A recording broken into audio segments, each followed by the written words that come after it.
auzoko festak ospatuz, alegian, azaldi guzue urteroko itxura alduzue hemen Sutarri dantzataldeak parte hartzea. Bai, ja urte desente da makizkio, egi esan ez dakiz zenbat urte dien hemen dantzaike deula, baina bai, ja, da programan sartu beharrik ez da gauz, bai, ja, bakiu hemen dantza daula. Eta ume edo gazte asko bildu dituzue gaur? Bai, 60 bat, 50 bat.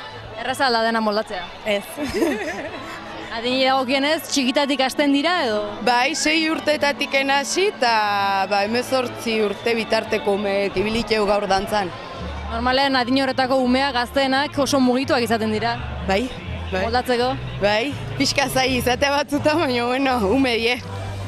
Eta ze dantza mota izan dituze gaur? Batzuk tradizionalak eta beste koreografiak.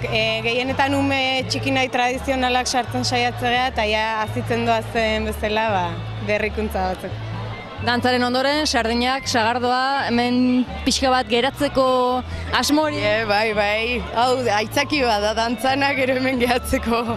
Dantzan ongi atera direla eta ospatzeko, eh? Hombre, dudik ez.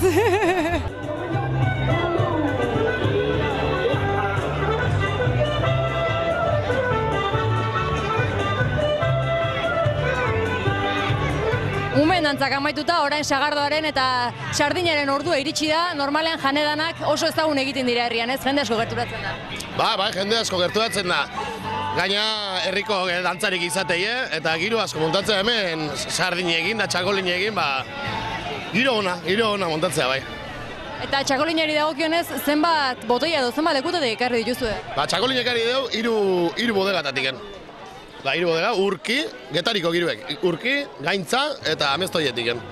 Eta jende asko gustatzen eta, intentatu dugu fresko egitzea eta, bastante ondo dijoa gauzea. Borroka goten da hiruen artean edo badago favoritorik?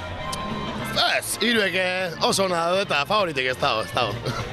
Sardinak ere pila ekarri barko ziren, hau guzti hauek asetzeko, ez? Bai, ez da, zenbat kilo ekarri, baina ez di, euruti 100 kilo izango, ez di, euruti asko esamara izatea da, baina, bai. Lana aldute egiten? Lana asko, Lukas hor daukeulako, horra ida, parrien jarrita goizetik da, lana lexente.